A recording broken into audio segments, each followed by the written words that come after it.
Bonjour à toutes et à tous. Bonjour Léna. Bonjour Xavier. Paris, une nuit solidaire pour dénoncer la misère des sans-toit. Nantes, une semaine anti-répression pour ne pas oublier les victimes des violences policières. Abolition de la prostitution. C'est une ancienne prostituée qui fait accélérer les choses. Et parce qu'on peut quand même se faire plaisir sans contrainte, sans commerce et sans violence, il faut courir voir le film indépendant et gentiment subversif « Ceci est mon corps ». Lesbiennes, gays, bi et trans, le salon LGBT se tenait récemment à Lille, une occasion d'aller à la rencontre des associations qui se battent pour le respect de la différence. Et pour l'anniversaire de la fin de la Première Guerre mondiale et toutes les guerres actuelles de la France aux quatre coins du monde, nous irons voir un spectacle antimilitariste. Le 11 janvier dernier, nous étions plusieurs millions à défiler pour la fraternité place de la République à Paris. Un mois plus tard, ils étaient des centaines à donner à ce mot un sens très concret, en acceptant de partager une nuit solidaire avec les sans-toit dans le froid de l'hiver parisien. Bonsoir, qu'est-ce que vous êtes en train de faire?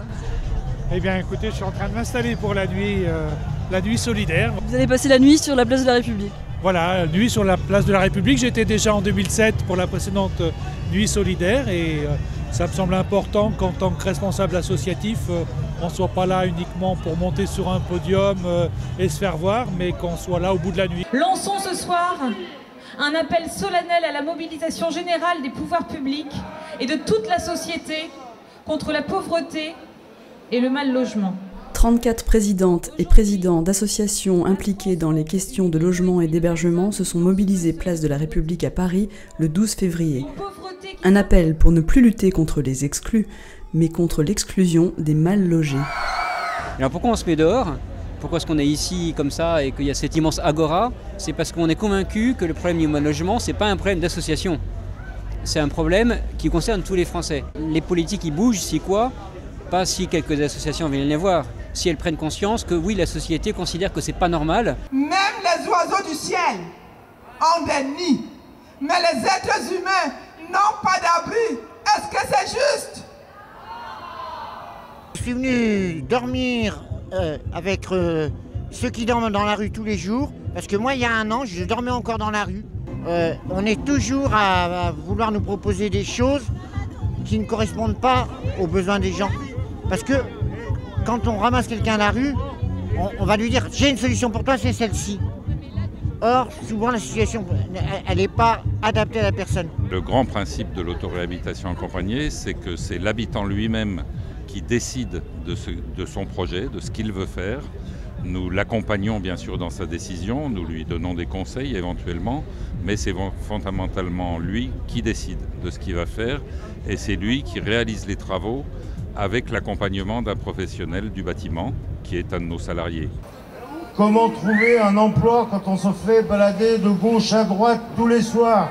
De résistance en désobéissance, c'est une évidence, l'homme qui n'ont plus aucun sens, le prix de nos rêves sont annexés sur le prix de l'essence. Vous savez que si on décidait qu'on avait une autre politique fiscale, vous savez que si on décidait de faire ce plan quinquennal de lutte contre la pauvreté encore plus offensif, comme on va en discuter avec le Premier ministre la semaine prochaine, vous savez que si on veut faire une politique du logement qui répond aux besoins sociaux, on peut le faire, on va le faire! Qu'est-ce qui réchauffe quand on est à la rue?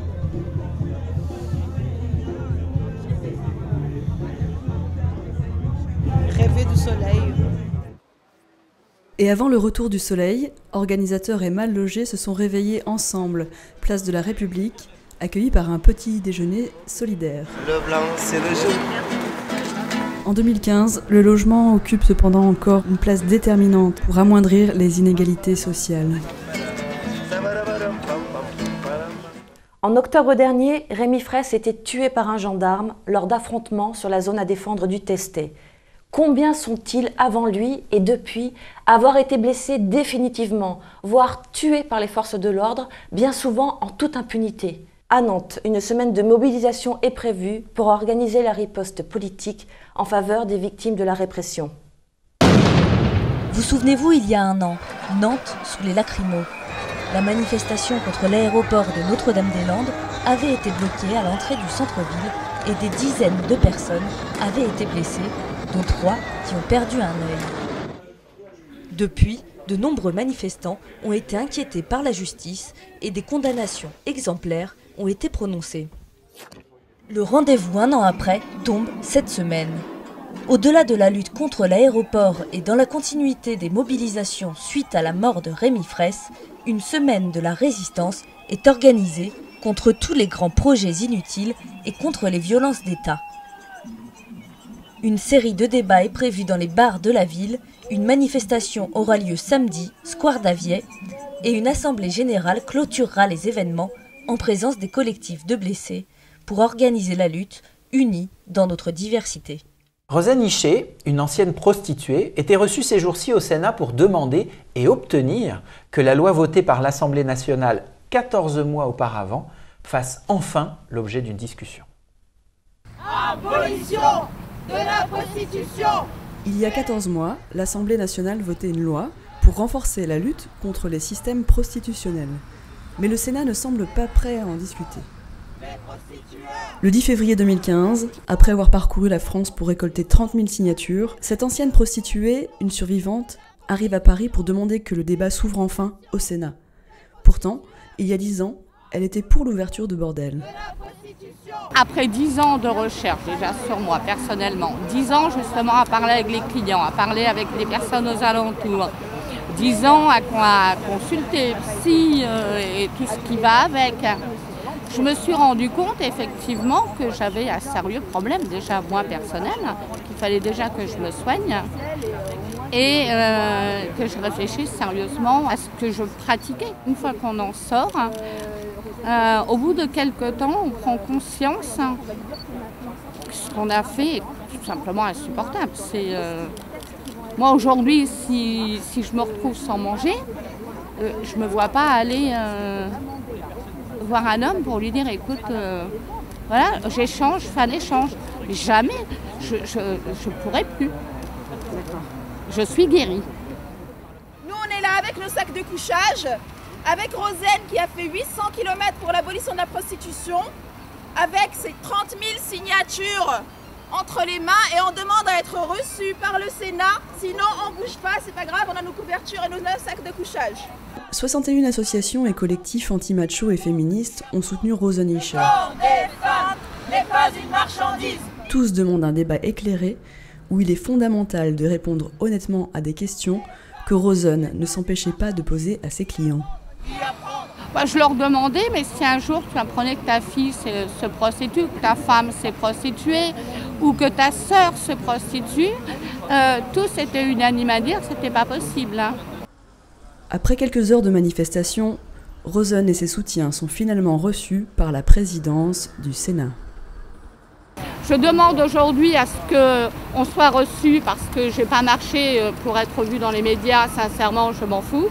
Tout ce que je veux, c'est qu'aujourd'hui, cette loi soit enfin votée et appliquée. Parce qu'aujourd'hui, on a beaucoup de prostituées qui ont besoin que cette loi soit passée de manière à ce qu'on puisse leur venir en aide. 98% des femmes qui sont dans la prostitution ont subi une forme de violence et souvent de fois l'inceste, viol. Une première victoire pour Rosanne et ses soutiens, car la loi sera discutée au Sénat les 30 et 31 mars 2015. Ceci est mon corps. Donc Xavier, je t'arrête tout de suite. Ceci est mon corps est un film réalisé par Jérôme Soubeyran, un film hybride entre fiction et documentaire. Cet hymne à la liberté des corps, hors des sentiers battus de la production cinématographique, vit et se développe grâce aux bouches à oreille et aux coups de cœur des spectateurs et de la presse qui veut bien se déplacer. En tout cas, nous, on a aimé. Nous sommes le 10 février 2015, je me trouve au cinéma La Clé, cinéma indépendant pour un film indépendant, Ceci est mon corps, réalisé par Jérôme Soubeyran, que je vais pouvoir interviewer dans quelques minutes. Une amie m'en a parlé, m'a dit « faut soutenir, c'est du cinéma libre ». Alors là, l'altérité est là. Je voulais écrire quelque chose sur la sexualité qui présente une sexualité saine et joyeuse. Alors c'est l'histoire d'un curé qui tombe amoureux d'une actrice dans un stage de thérapie. Et il monte à Paris, il rencontre la belle et il découvre l'auberge de l'amour, du sexe et des sentiments. Et c'est l'initiation en fait sexuelle et sentimentale d'un puceau de 50 ans. Voilà, il faut que tu m'expliques des choses sexuellement, une sorte de formation. Mais pourquoi ils montrent pas ça dans les films porno alors? Parce que tu regardes des films porno, toi?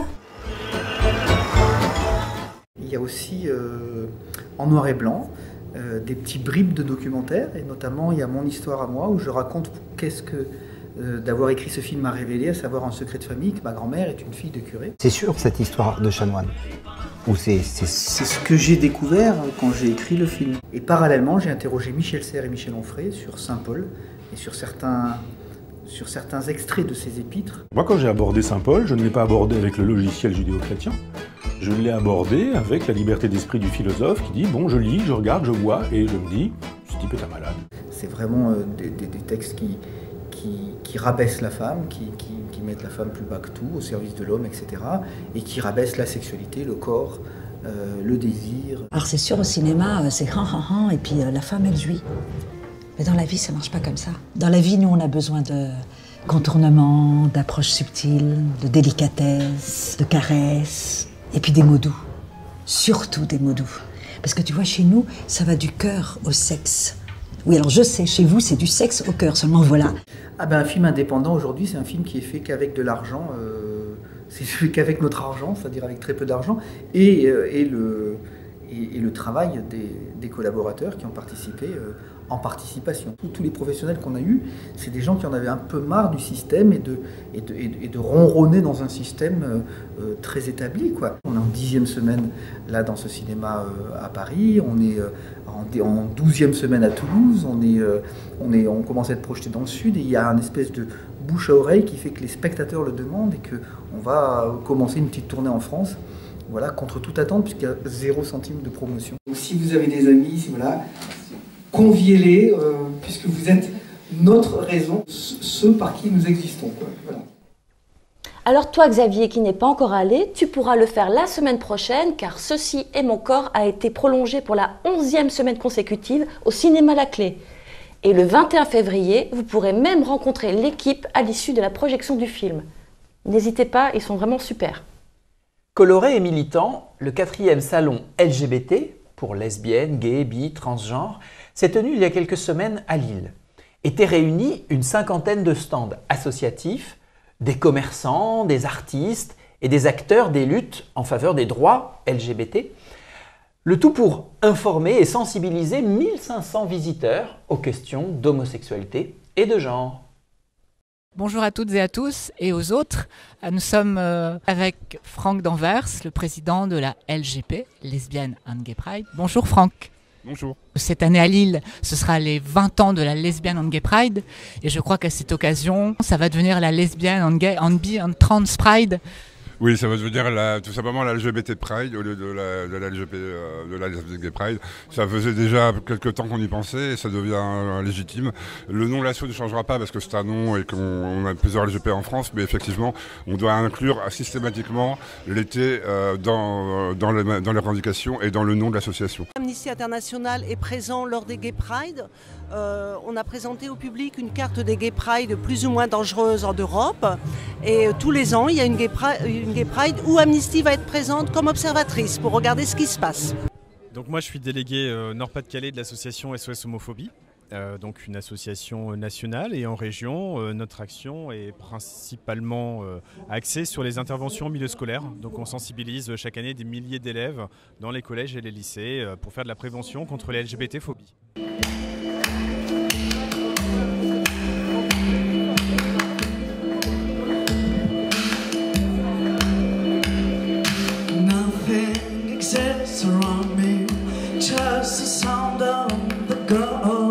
Parmi les différents stands de ce 4e salon LGBT, il y a aussi des artistes. Alors ton projet s'appelle Mauvaise Image. Eh bien c'est un projet que je fais depuis plusieurs années. Donc j'invite mes frères et sœurs de mes communautés, les communautés LGBT KIF, donc lesbiennes, gays, bi, personnes transgenres et ou aux identités fluides, de proposer une mauvaise image d'elles-mêmes et de la mettre dans l'espace public sur les panneaux publicitaires en grand format.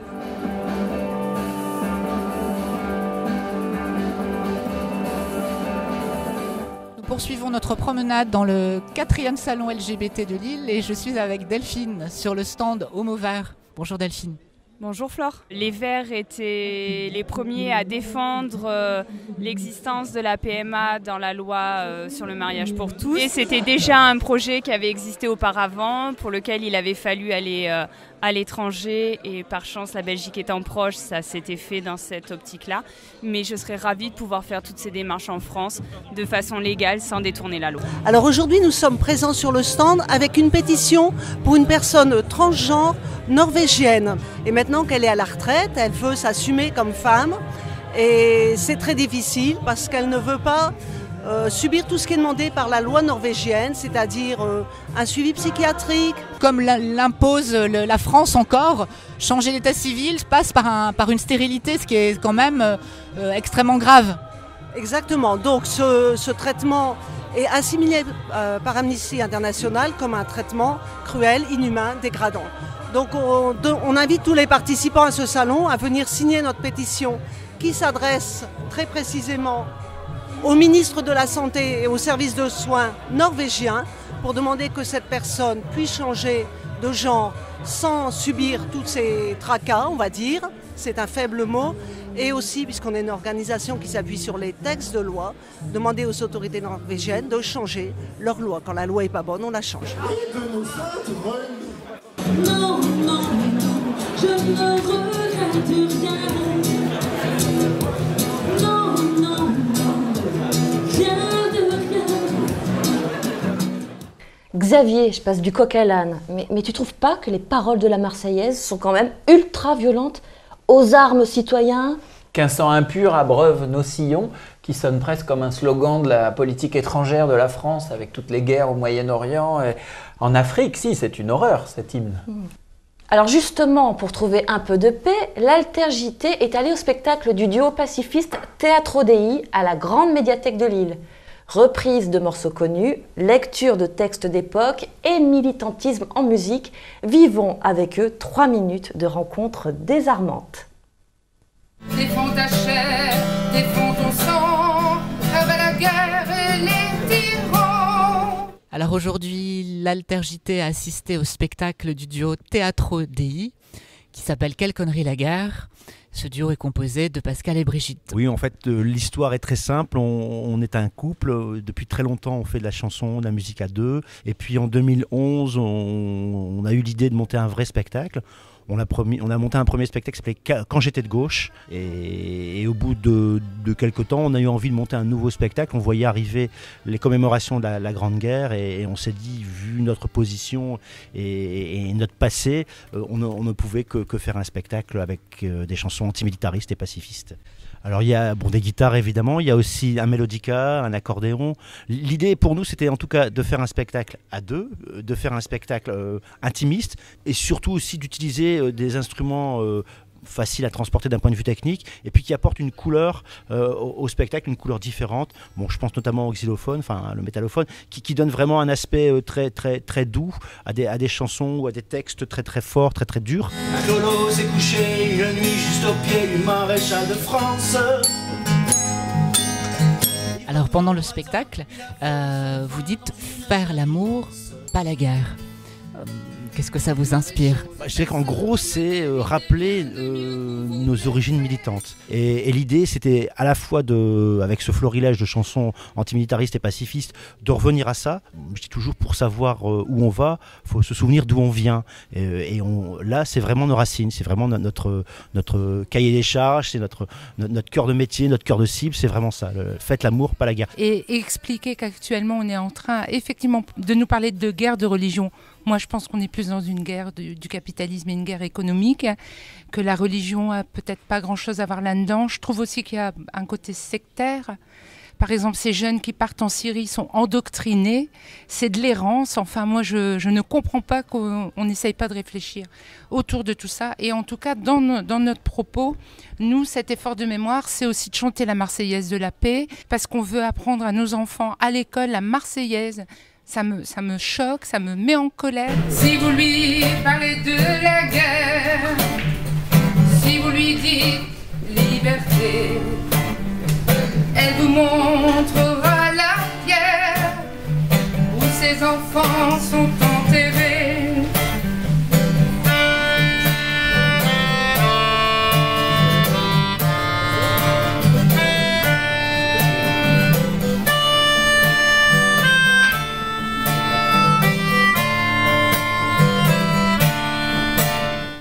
Alors sur cette note apaisante, au revoir à toutes. Et à tous. Et à bientôt.